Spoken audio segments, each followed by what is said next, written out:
I found myself on this hamster wheel Oh, of being trapped in this pattern of having to do the thing that I didn't want to do because I worked for myself. hello and welcome back to all my Courage, Confidence, Connections listeners to my podcast. I'm Janice Debo, your host, and my guest today is Jenny. Okay, Treyunic. Did I get it? Treyunic. Close enough, training. Treyunic. Okay. She's from South Africa, and this is exciting to me because we were just chatting about some very fun stuff that her family is into, and she's actually visited where I lived for most of my life. Welcome, Jenny. Thank you very, very much. Thank you, Janice. Oh, I am delighted to have you here and talk about you and what you do. And we'll get into what you do a little bit later. But for right now, I want to jump in and have you introduce yourself and a little bit more about you and where you live and what you do in South Africa. Just go for Sure, sure. I am a mindset and embodiment coach, and I'm an energy healer. So essentially, I work with women, usually quite spiritual women or women who are on a self-development journey to align what they consciously want with their unconscious selves. And I work a lot with self-regulation techniques it. to calm the nervous system down. And then we step into what's really pulling them forward, what lights them up, brings them joy. So that's what I do currently. Um, I'm here in Cape Town, South Africa. I mostly work on Zoom, so my clientele are everywhere. um, the women I help are everywhere. I a little bit about my background. I started off actually in a scientific and zoology background. I've always been really attracted to nature and the environment and the outdoors. So originally I wanted to work in conservation. And now what I'm finding is that that science background is coming in really useful with some of the neuroscience and understanding how the nervous system works and bringing in those techniques. So even though it's a really strange pathway, I think that with all of us, all the different things that we've done pull into the totality of who we are. So I started off with the science kind of lean and nature, and I've done a lot of different things, traveled around, worked in different places. I also did marketing for a long time. And then I became a freelancer doing science writing and editing work. But while I was doing that, I was also doing energy healing for many years. So I have various modalities that I do, Reiki and craniosacral therapy and reflexology, meridian therapy. So I kind of pull all of that together into a little bit of my own technique, basically seeing what people need and what can be most beneficial to them. So I was doing the two things, the science and the writing and the editing and the energy work kind of concurrently for quite a long time, for many, many years. But what I found is that the writing work started really escalating, which Mhm. means I had to drop back on some of what really lit up my soul to do the other thing because it was bringing in more at the time. And I found myself on this hamster wheel Oh, of being trapped in this pattern of having to do the thing that I didn't want to do because I worked for myself and it was big jobs with big deadlines. There was always that little bit of fear of if I say no to this job, what's going to come next. So I had to really work through all of that because I kept having this feeling like, no, there's more. I'm not living my best life. I'm working all the time. with editing deadlines, I was working weekends and nights, and I went through this really intense period where I was just working all the time, and then I had to stop and literally like jump off a cliff. Wasn't even a case of slowly doing that and that, because the deadlines were too intense. So I had to step away from it and take a leap of faith. Yeah. So that's when I really added on the coaching. I'd also done a lot of work over many years with my angel teacher and this wonderful group of women, and a lot of mindset work and information. So I decided to add that onto the energy healing and Mm. be who I'm meant to be. So it was quite quite difficult, actually. There were difficult parts and easy parts, and that's exactly the process I help other women with as well now, having gone through that journey. Other than that, I do a few other things. I play soccer, Oh, which I only started late in life.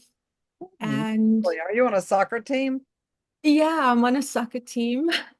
I'm like the Oh, eldest one by quite a few decades. Um, yeah, it's huge fun. I've brought more balance into my life of what I do and how I operate, and I'm living more intentionally now, in the moment, listening to my intuition and driving my life in that way. well, you got yourself back in the driver's seat because life can definitely drive us Yeah, and carry us if I think I even wrote a blog about that something like who's driving or whatever. But it's true. And it sounds like you were able to step away before you hit full burnout, which I've yeah. experienced full on burnout.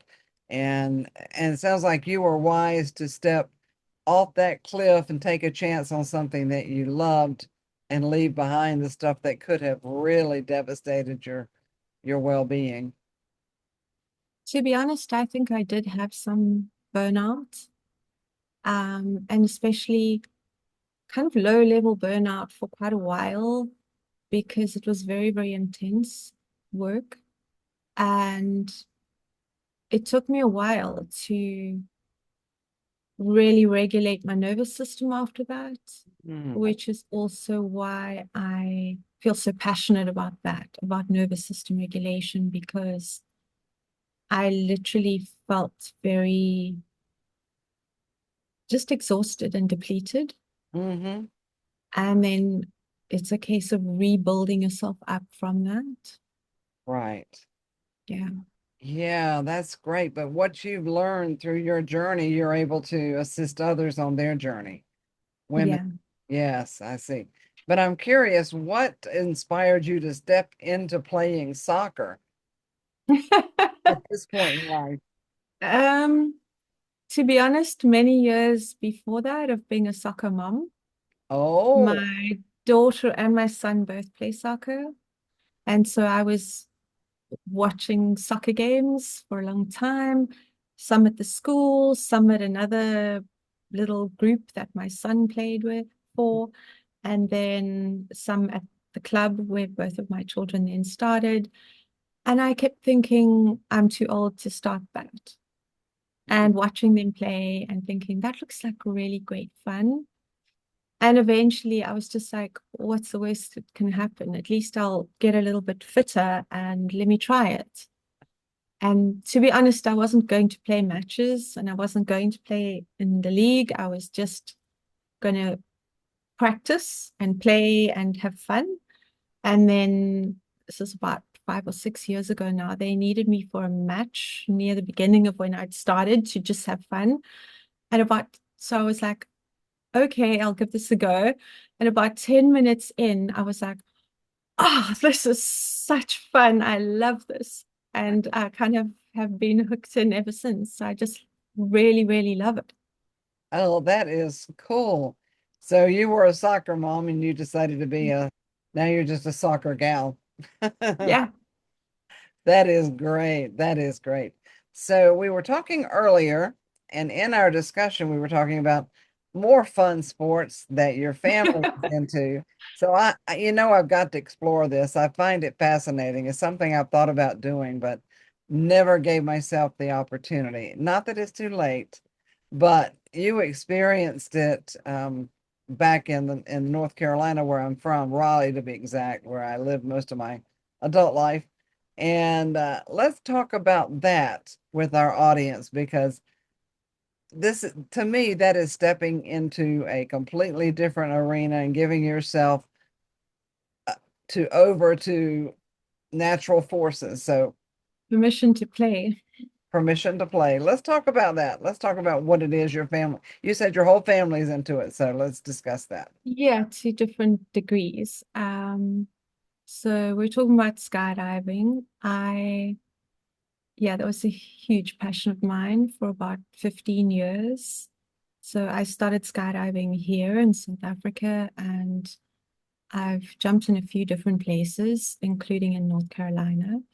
But my sister lived there for a while, and I got to go in the wind tunnel in North Carolina. But it was also a family reunion. So it happened to be my mom, my two brothers, my sister, and I. And we did a family five-way. That's when the five people joined in a formation. So we did a family five-way in the wind tunnel, which was really, really fun. My brother, one of my brothers and my sister have also worked in skydiving and have a lot of jumps. My other brother has done a couple of tandems, and my mom did a couple of tandems.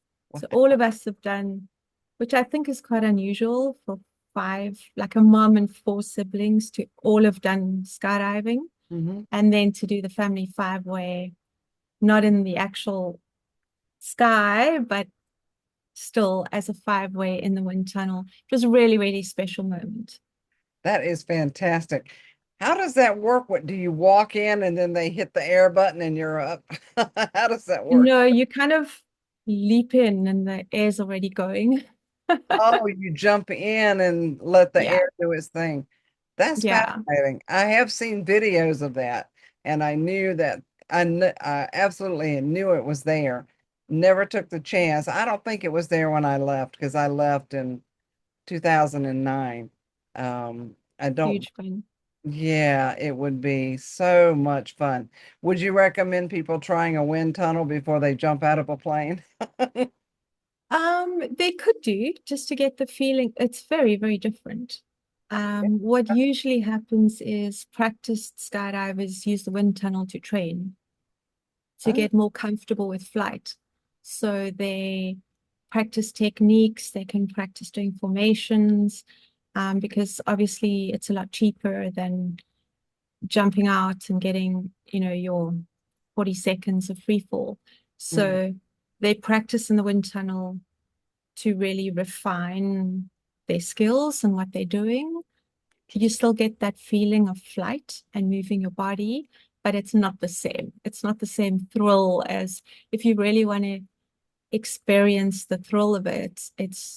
I would recommend doing the actual skydive, like going on a tandem, feeling that feeling.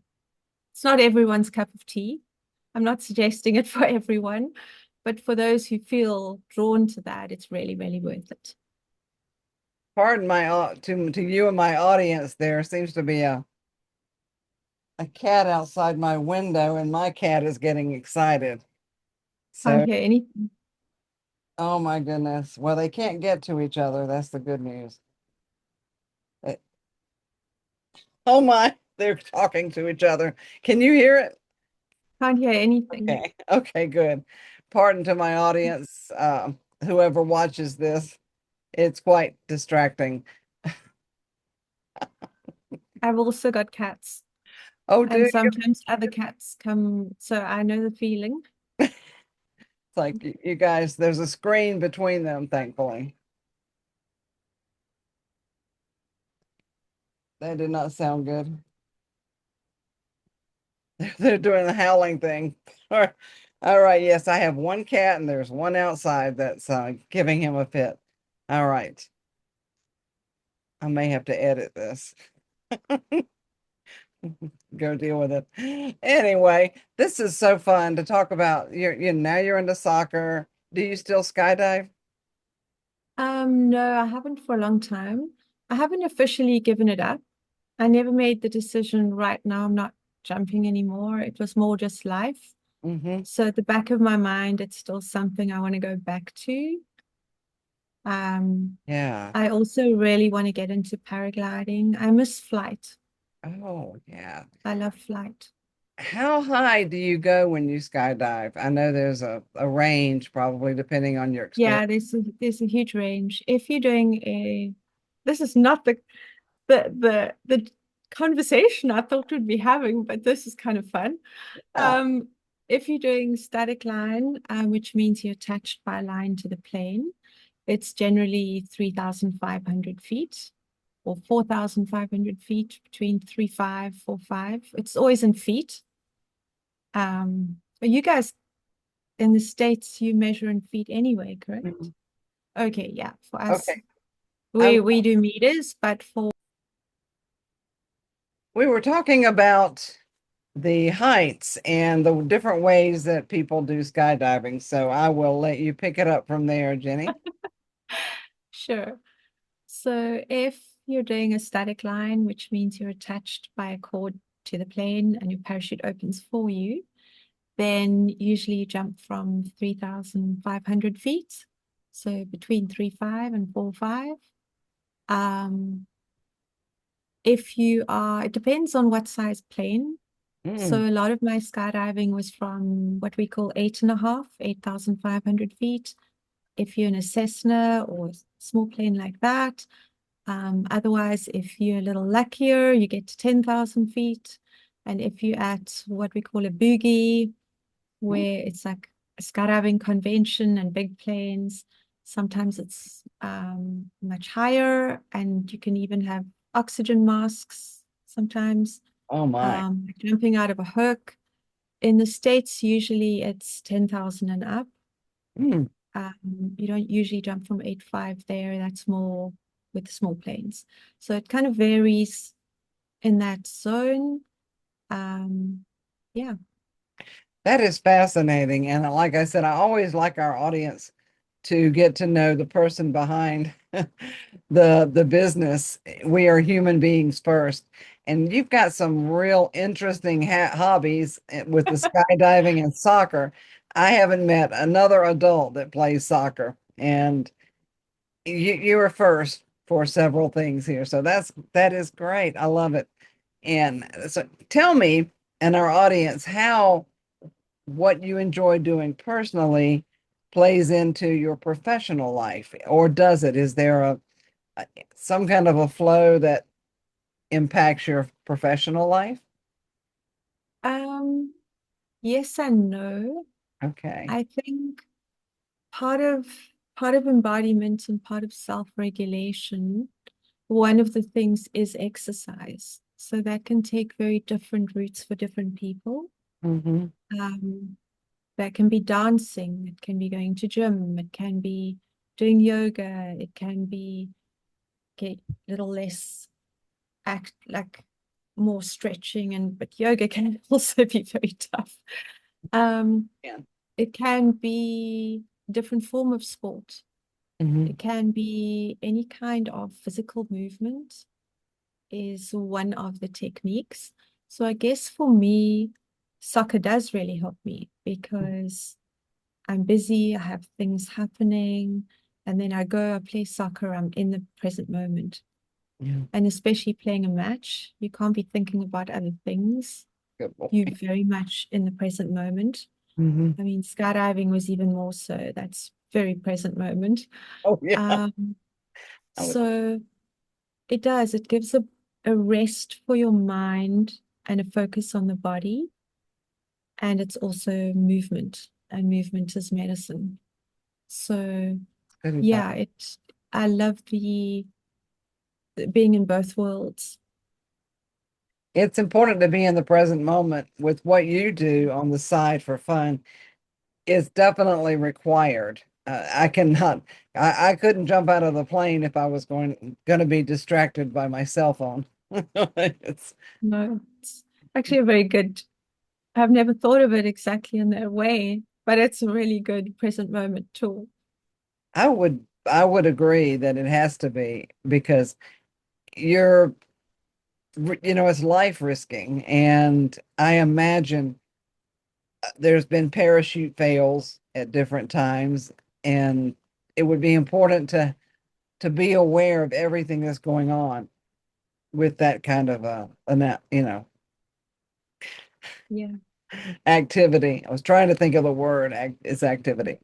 Okay, let's talk a little bit about what you do now and get into more specifics. You described a lot of it.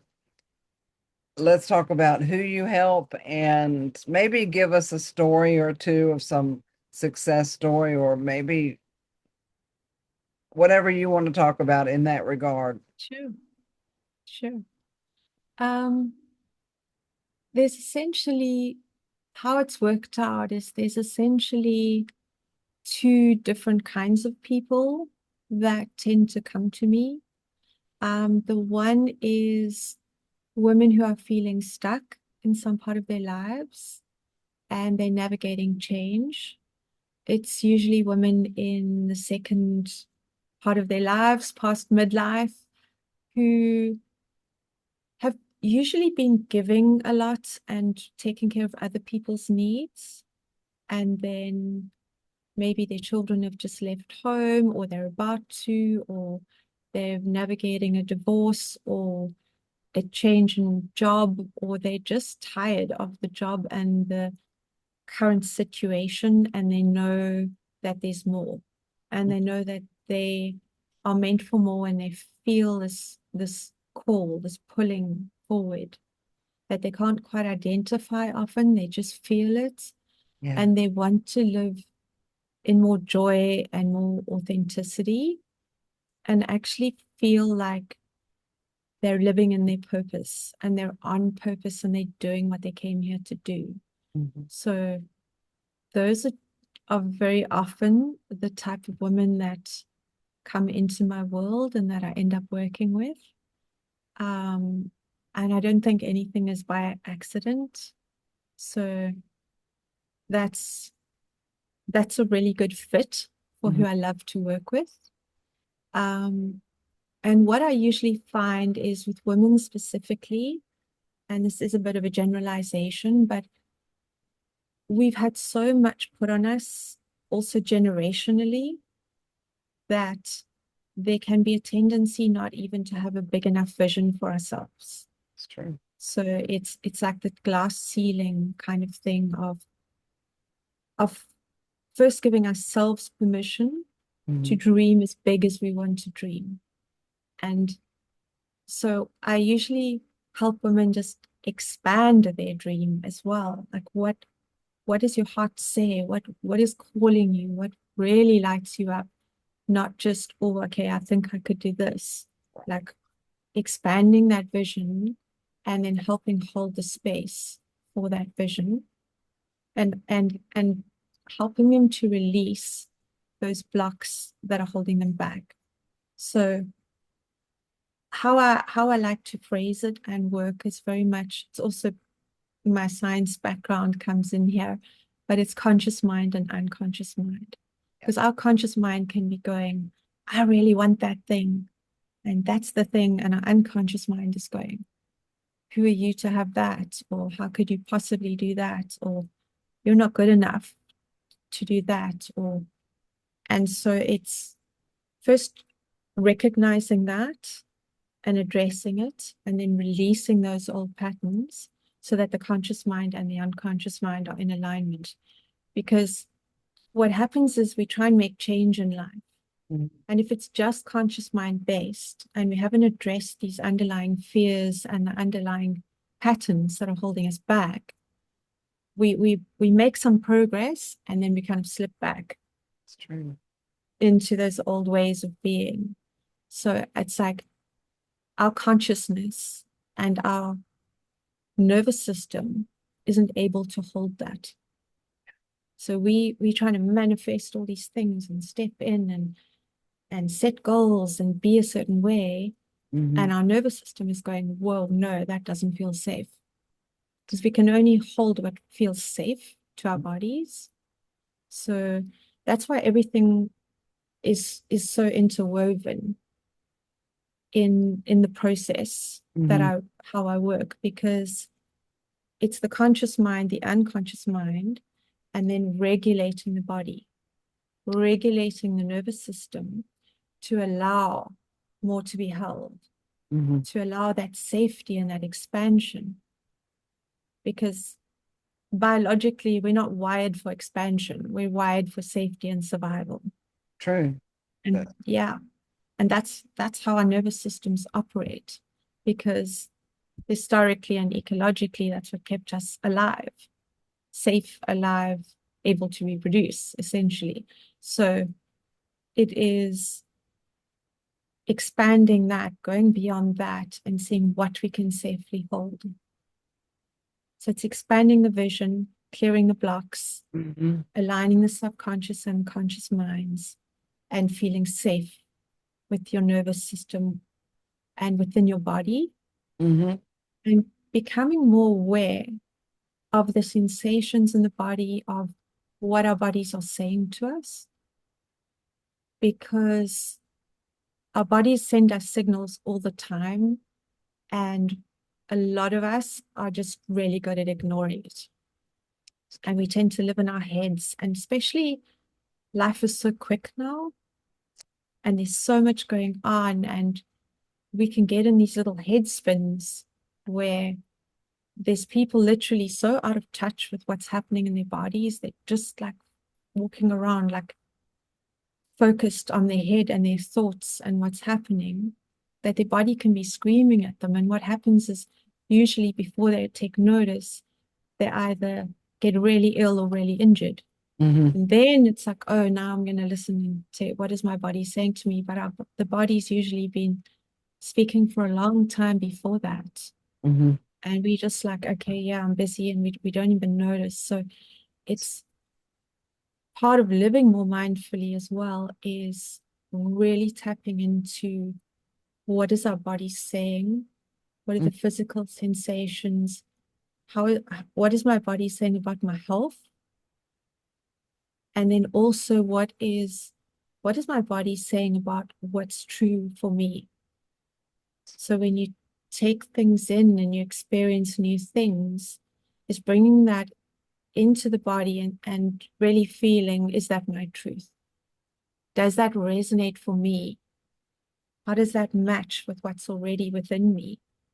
Because actually, we all know already, and we're slowly remembering things, and we know what feels right to us and what doesn't. So and that's the start as well of tapping further into your intuition and into that inner knowing. So it's all kind of linked and nested.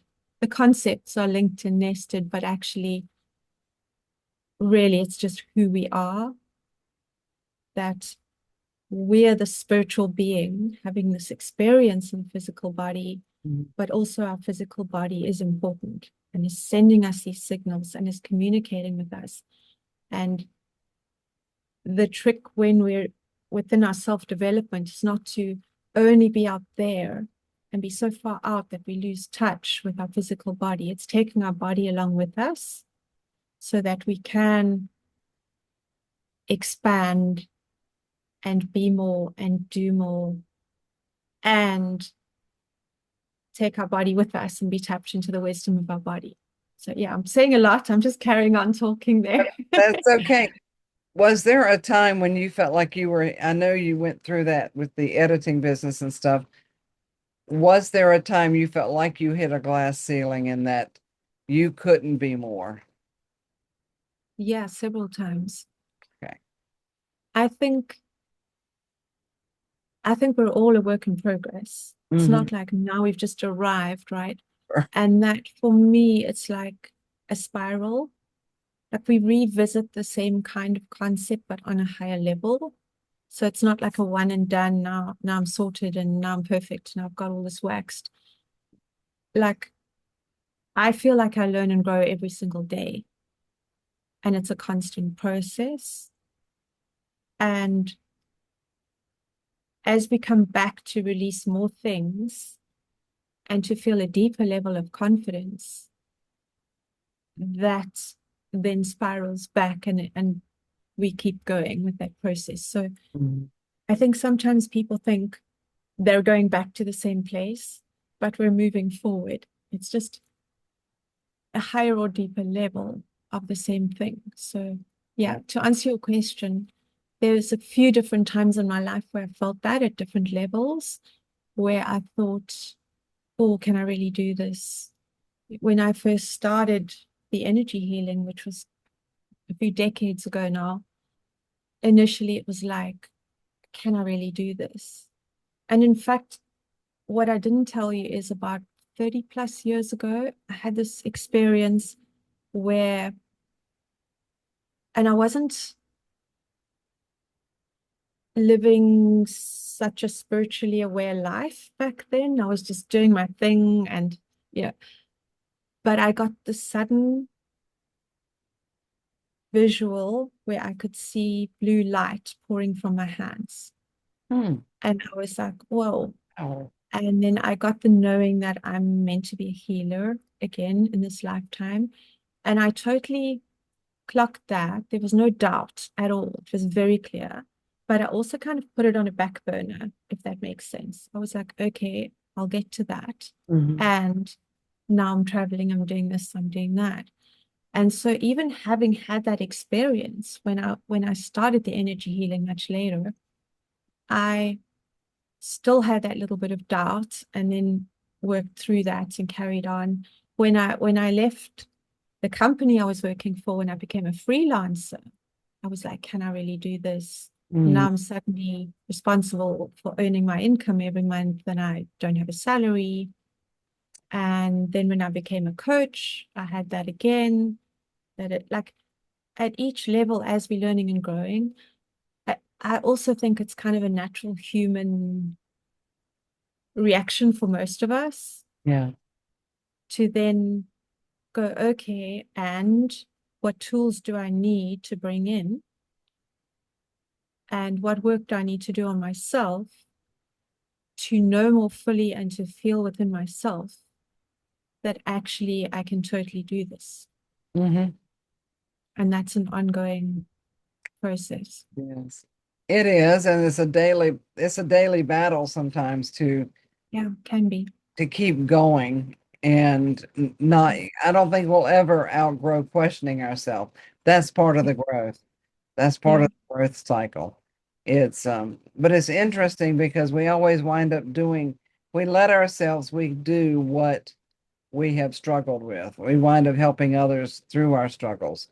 And exactly. and we learn what my cat again, listeners, pardon me. When I pause like that, my cat's screaming. So he's fine. But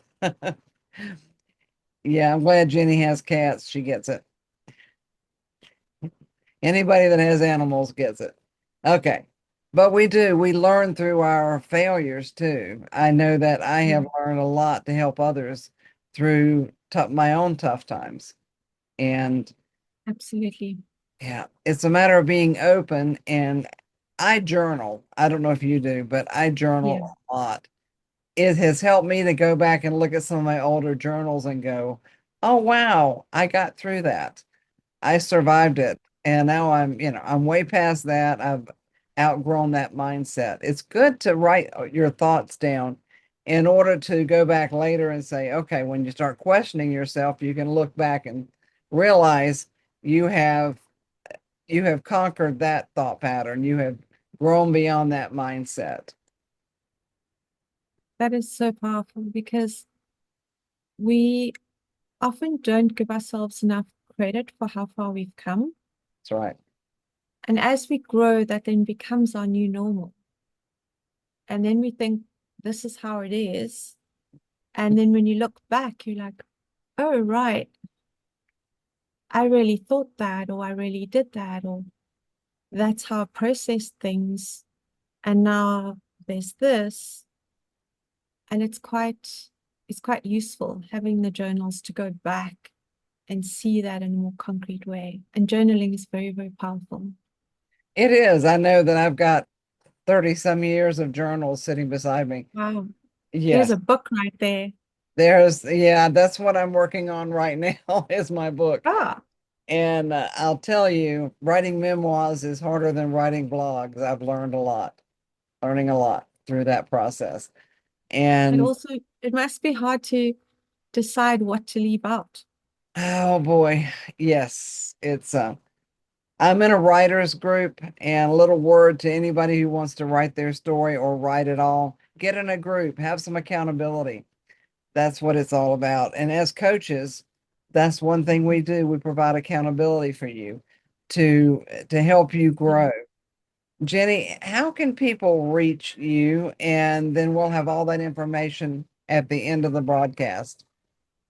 Sure. The easiest is probably through my website, Okay, which is my name. I know my surname's a little tricky, so it's Jenny, TREURNICH.com. And I have free gift available there, that's which is just then /gift, or you can just go on the website itself and see where the gift is. very good. Um, that's the easiest. And then they can reach out to me from there. Very good, very good. And all of this will be available for our listeners at the end of when we're done, which we're wrapping it up now. Any final words of wisdom or advice or anything you'd like to share as we wrap it up, Jenny? Um, just to trust yourself Yes. and to know when you get that feeling or that little nudge or that inner wisdom, to have faith in that and trust yourself. I think what I've found is a lot of people don't want to take that first step because they can't see the whole path Right. True. stretching out ahead, but we never see the whole path stretching out Ever. ahead. It's we can have a vision of where we want to go, but then it's having that trust and taking that aligned action, taking that step before you feel ready, and then the next one, and then the next one, and the path literally materializes in front of you. But you're in the energy of motion. Mhm. Because if you're just waiting, you're in the energy of waiting and things don't happen. So it's having that trust in yourself and taking that first step before you're ready, and then looking out for the synchronicities and for the opportunities Exactly. and taking time to breathe. So I've said like Oh it's boy. more than one little tip. It's a few tips kind of That's woven great. together. The I'm breath. for it, absolutely. And I always tell people to take a deep breath when they hit a place where, and Yeah. I have to remind myself to do that too. It's Yeah. stop, pause, and just breathe. Yeah. So And that's especially if they're feeling anxious, to breathe out longer than they breathe in. The that's good. moment you breathe out longer than you've breathed in, that's sending a signal to your system to drop into parasympathetic, to drop into rest and digest. Excellent. Because like when the lion's chasing you, you don't breathe out longer. So it sends a message to your body that, hey, I'm safe, I'm relaxed, things are great, things Yeah, are cool. So it's just taking that breath, doing your lung exhale can totally reset your system. excellent. Excellent. Thank you so much for coming on the show. And I'm sure your advice will help many people. And your Thank information you. is available, and they'll see that at the end. I've said that Thank you three so times, much. so hopefully everybody's got it. All right. It's been a Well, pleasure chatting to you. Thank you. thank you, Jenny, and thank you to all my listeners. Come back for another episode. We'll see you the next time.